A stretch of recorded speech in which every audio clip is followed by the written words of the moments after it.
우리 인생의 승리와 실패도 마찬가지입니다. 하나님 계십니다. 우리의 믿음에 있습니다. 여러분, 우리에게 오지 않은 내일은 염려와 두려움의 시간이 결코 아니에요. 하나님이 주신 무한한 상상과 희망과 축복의 시간입니다. 위기를 만났을 때 두려움에 사로잡히고 두려움을 따르면 되는 일이 없어요. 이를 그르치고 맙니다.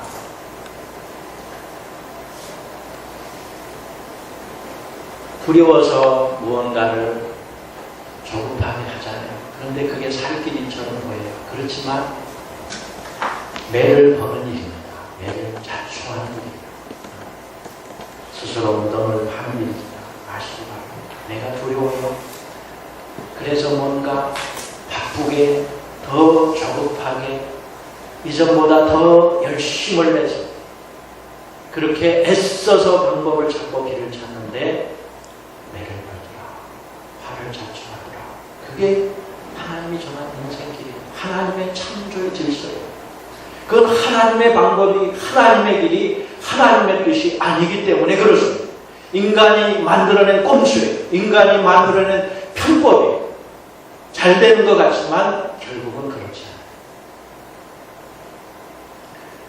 않아요. 마음이 두려우면 정확히 사실을 보지 못합니다. 마음이 두려우면 통찰력도 분별력도 삶의 지혜도 잃어버리고 맙니다. 지금 있는 것에 소중한 것도 고마운 마음도 깨닫지 못해요. 내 안에서 하나님이 주셨는데, 이미 하나님이 나에게 주셨는데 지금 여기에서 해답을 찾기보다는 멀리 다른 곳을 서성입니다. 그리고 자기의 페이스를 잃어버려요. 그러면서 어떻게 돼요? 서두르고 오버합니다. 나의 길이 아닌 남의 길을 쫓기 쉽사합니다. 중심을 빼앗기고 일관성을 잃을 수밖에 없습니다. 본질에서 벗어나고 상식 밖의 일을 벌이기까지 합니다. 그러니 실망하죠. 그러니 절망하죠. 쉽게 지치고 실족할 수밖에 없습니다. 여러분, 우리 자신을 한번 돌아보십시다. 여기 오는 동안 내 삶을 돌아볼 때 두려움을 쫓다가 이를 그르친 적이 얼마나 있었습니까? 우리가 위기와 고난을 만났을 때 어떻게 대처하고 극복해야 하는가? 사울을 통해서 깨닫습니다.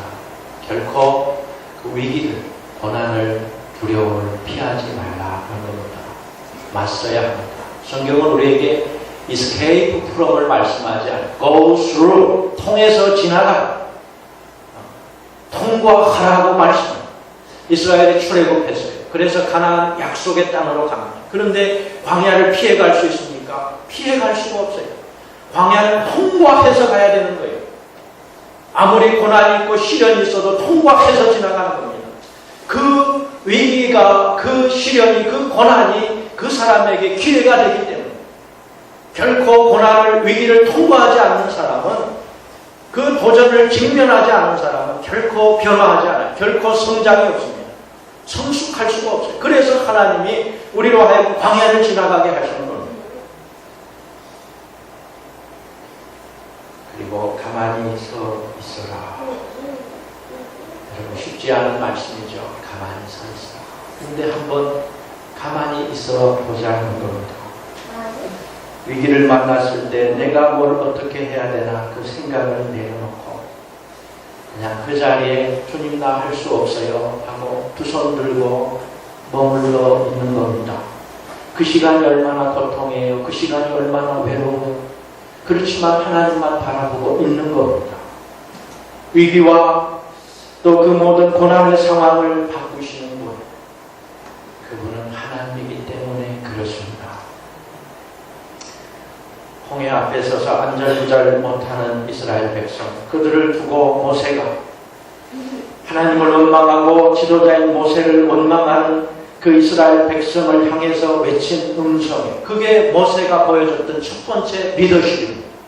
그 리더십을 통해서 모세는 하나님을 의지하고 광야 40년을 이스라엘 백성을 이끌 수 있었습니다. 그들을 향해서 외친 음성이 두려워하지 마라. 움직이지 말고 여기 stand firm 확고하게 서서 오늘 this day 야훼께서 너희를 어떻게 구원하시는가 알아.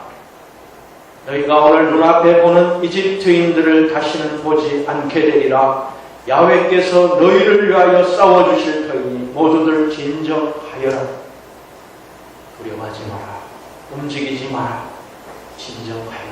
감당 진정하여라. 가만히 서서 할 일은 하나님을 기억하는 거예요. 하나님 그분이 어떤 분이신가. 이제껏 이스라엘 백성에게 임재하셨던 하나님, 이스라엘 백성이 삶 속에서 경험한 하나님, 그 하나님이 어떤 분인가. 사랑의 아버지고 자비의 하나님이십니다. 아브라함의 하나님이요, 이삭의 하나님이요, 야곱의 하나님이라고 했어요. 무슨 말씀이에요? 1대1로 만나주시는 하나님이에요. 아브라함을 1대1로 만나주신 것처럼, 인격적으로 만나주신 것처럼 나를 그렇게 인격적으로 만나주시는 하나님. 모세가 고백한 하나님이요, 야훼 하나님이라고 그랬어요. 전능하신 하나님이에요. 능치 못함이 없으신 하나님이십니다. 광야길을 친히 인도하시는 하나님.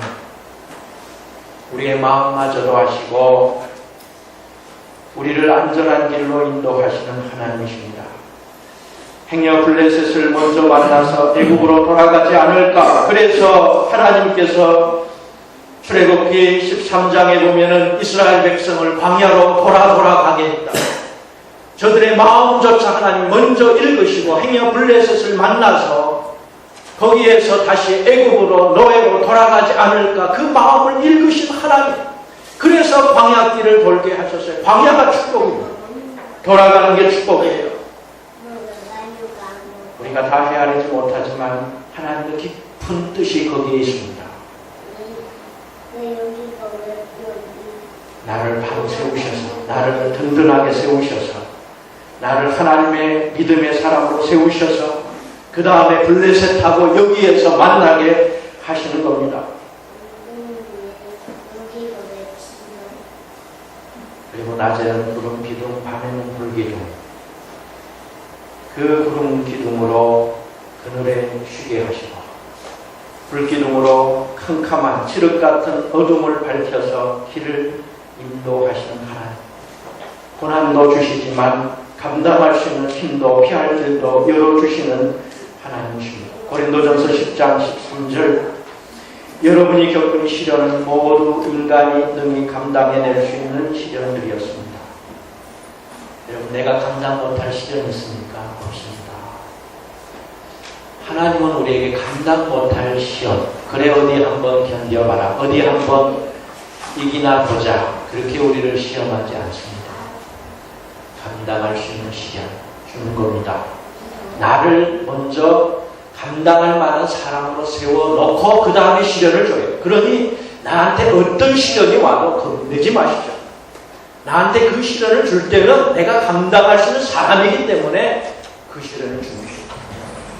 우리 미선자매가 셋째를 갖고 처음에 많이 힘들어했어요. 그 다음에 깨달은 게 뭔지 아세요? 내가 셋째를 받을 만한 사람이구나. 그래서 하나님이 셋째를 나에게 주셨다. 그거 깨달았다고 했습니다. 하나님 저에게 왜 이런 힘든 거를, 왜 이 고통을? 아니요. 내가 감당할 수 있는 사람이기 때문에, 내가 그 일을 할 수 있기 때문에 그 자리에 두는 거예요. 그 일을 맡기는 겁니다.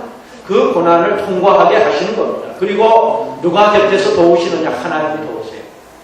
내가 내 옆에서 너와 함께 내 손을 잡고 때로는 독수리 날개로 업어서 너로 하여금 요단 강도, 그 광야도 지나고 건너게 하시겠다. 하나님의 약속입니다.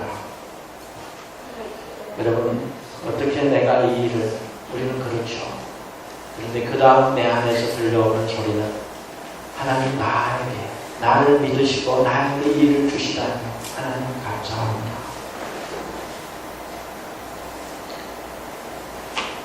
그 다음 하나님은 신의가 있는 분이십니다. 하나님께서는 여러분에게 힘에 겨운 시련을 겪게 하지 않습니다. 시련을 주시더라도 그것을 극복하고 벗어날 수 있는 길을 마련해 주실 것입니다. 나만의 골방으로 들어가는 겁니다. 골방으로 들어가서 하나님과 단독자로 만나는 것, 하나님을 대면하는 겁니다. 하나님 앞에서 나의 약함, 나의 두려움 펼쳐내 보이는 것, 이게 내가 하나님 앞에서 할 일입니다. 그리고 인내하면서 기다리면 돼요. 인내하면서 기다리면 돼요. 바보는 소리를 들어도 우직하게 기다릴 수 있어야 합니다. 기다리는데 여기 사울처럼 자신의 때를 정해놓고 그 때를 기다리는 게 아니에요. 사울은 사무엘이 자신이 정한 때에 오지 않았다고 불평했습니다. 우리가 기다려야 하는 것은 하나님의 때지, 하나님의 방법이고 하나님의 손길이지, 나의 때, 나의 방법이 아닙니다. 그리고 언제까지 기다려요?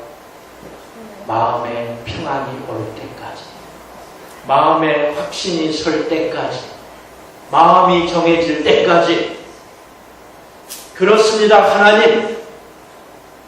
하나님 제가 하지요, 제가 가지요.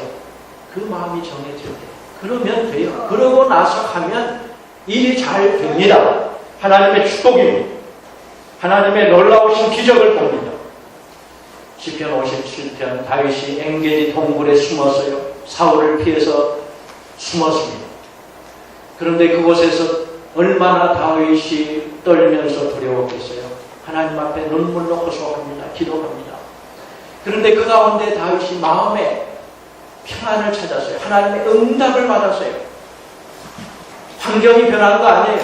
상황이 달라진 거 아닙니다. 다윗의 마음에 하나님의 응답을 주셨어요. 그건 평안이고 자유고 그리고 사랑입니다. 그래서 어떻게 해요? 사울이 지금 옆에서 뒷일을 봐요. 옆에 있는 부하들이 독촉합니다. 저 사울이 기회입니다. 하나님이 기회입니다. 사울을 처단합시다. 그러나 하나님이 기울은 무엇인종을 내가 어찌합니까? 하나님이 하시지. 그래서 사울의 옷자락 하나만 빼서 사울이 저만치 가 있을 때 큰 소리 치고 그리고 사울 앞에 무릎 꿇고 호소하죠. 하나님이 나를 보호하시는데 어찌 나를 해치려고 합니까? 하나님 두려운 줄 아십시오. 그렇게 사울 앞에 당당히 얼굴을 내밀 수 있었어요. 그런데 사울은 내가 잘못했다, 내가 미련했다 그러면서 뉘우치고 다시 왕궁으로 돌아갔습니다. 마음의 확신을 찾고 나니, 평안을 찾고 나니, 그때 다윗이 했던 노래예요. 내 마음이 든든합니다. 내 마음이 든든합니다. I am steadfast. My heart is steadfast. 내 마음이 확정되었사오니 내가 새벽을 깨우리라. 내 영혼아 새벽을 깨우리라 라고 말씀하고 있습니다. 마음의 평안을 찾은 자, 마음의 자유를 찾은 자, 마음의 하나님 신앙을 찾은 자, 뭐가 두렵습니까? 그래서 무엇이든지 내가 감당하겠습니다. 고백할 수, 선언할 수 있었습니다. 여러분, 이제는 더 이상 노심초사하면서 서두르고 그래서 이를 그르치는 정정걸음의 삶 버렸으면 합니다. 기다리면서 하나님이 하시는 일, 하나님의 손길을 보면서 황소의 큰 걸음으로 한 발짝 한 발짝 내디딜 수 있기를 바랍니다. 하나님의 은총을 힘입어서 내 삶이 대박이 났습니다. 여러분 그렇게 고백할 수 있기를 바라요. 지금 어떤 고난 위기에 있습니까? 무엇이 두려우십니까? 주님이 이 시간 우리 모두에게 말씀하십니다. 두려워하지 말라, 놀라지 말라. 내가 너와 함께 하리라. 내가 너를 도우리라. 내가 너를 도와 승리케 하리라. 위기의 순간에 우리는 행여 어리석은 일을 범하지 말아야 합니다. 그것은 두려움에 사로잡히거나 두려움이 따르는 겁니다. 동시에 힘써서 할 일은 마음의 평안을 찾는 것, 평안을 얻기까지 가만히 서서 기도하는 것, 기도하면서 하나님의 뜻과 하나님의 방법과 하나님의 손길을 기다리는 것. 두려움을 따라가면 인생은 실패입니다. 그러나 평안을 쫓아가면 그 인생이 하나님의 은혜고 축복입니다. 여러분의 삶 가운데 날마다 그러한 은혜와 축복이 가득하시기를 주님의 이름으로 축원합니다. 이 시간